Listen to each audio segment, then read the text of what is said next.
Hello. I'm tying some series of caddis flies, Grannom Caddis.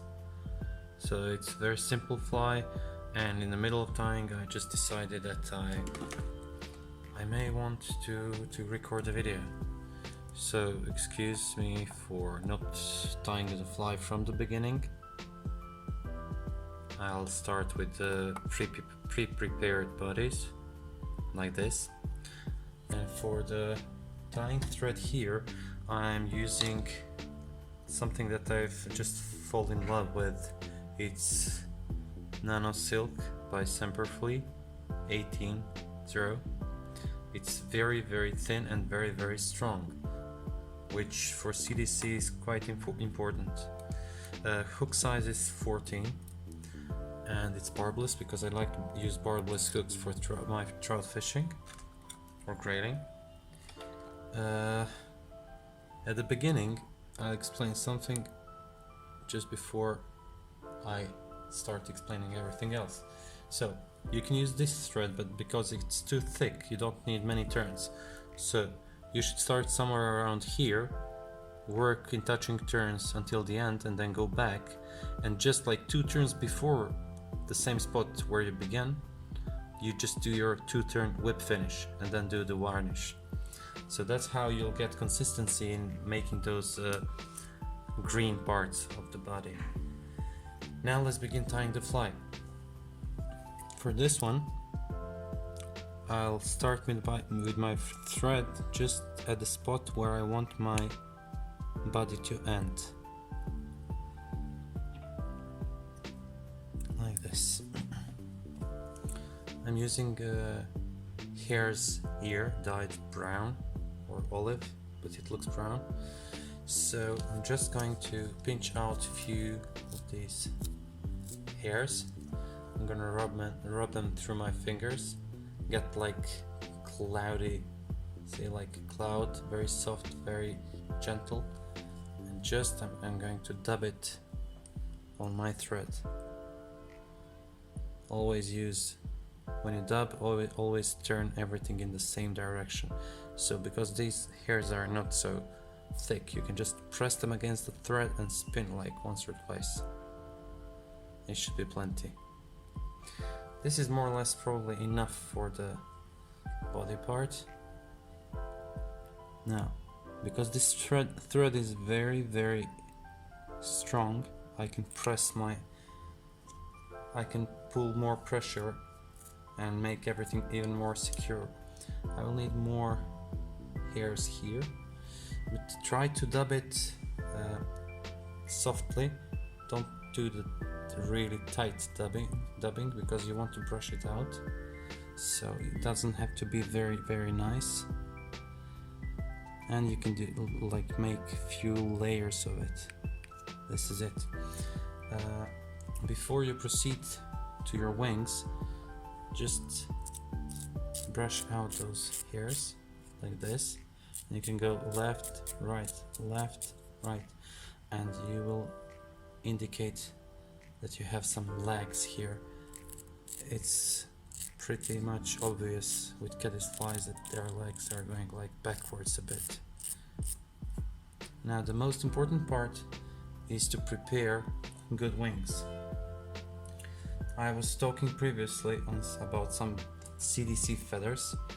Try to find very good quality with CDC. So you can see that this feather, it has stem, of course, as any other feather, but just let me take my dubbing needle.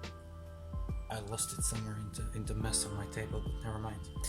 I'll use my scissors. So this CDC, as every other, has stem and has those fibers that branch off the stem. So each of these fibers has small fibers that branch off it. So that's the thing that gives flotation to the CDC, not the oil itself. When you dye CDC in some other color, the natural oil will be removed because of the dyeing process, it includes hot water and blah whatever.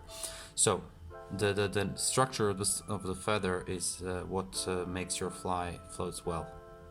So you want to find very good CDC, and I like this, I call it triangular shape, because as you can see it has more or less, well, diamond shape, whatever.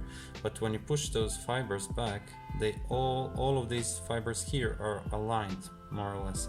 So when you pull this like this, when you pull it through your thread, for example, you will get the maximum out of your feather. Now the way how I prepare my feather is then this way. So I take two of these feathers, I try to, they have those curved sides, so I'm trying to put curved side to match the curved side of another feather. Then align the tips with your fingers, push those fibers back, and then slowly, gently push those fibers like this. Then transfer your fingers, pull. You're getting smaller and smaller triangle.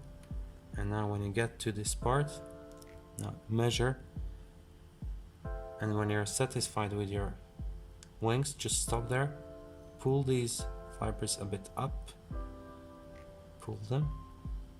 Now with thumb and forefinger, hold tightly, pinch and loop.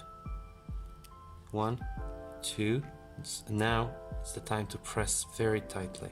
So first 2 loose wraps and then very tight wrap, and then go in front and secure everything.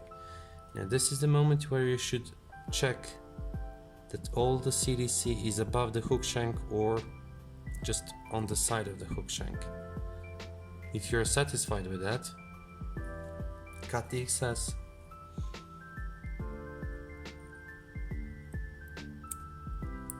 And now those tags that I left here are going to hold everything in position even better.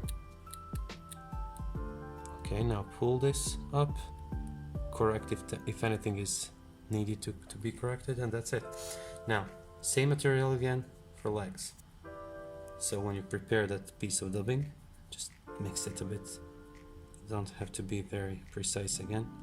Now these hairs are more stiff, so it means more difficult to dub, but still, press 2 times.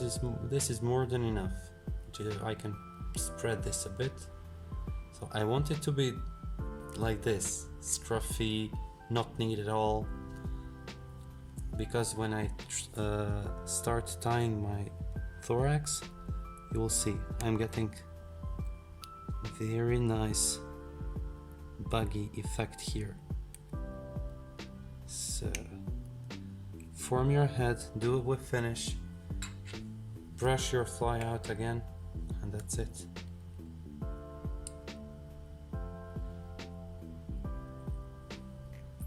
Now when I tighten my knot, I go off, like away from me, to tighten it even more.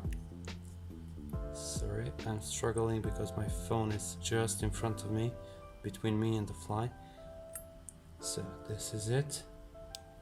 Tighten, cut the excess. Oops, sorry. Now what I like to do is I first go down under part and then just rub it like this, and you can already you can see legs showing off those longer fibers here. They look like real caddis. I did it again, sorry, again.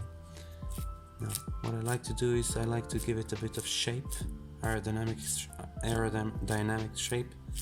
So just brush it like this and then again go down.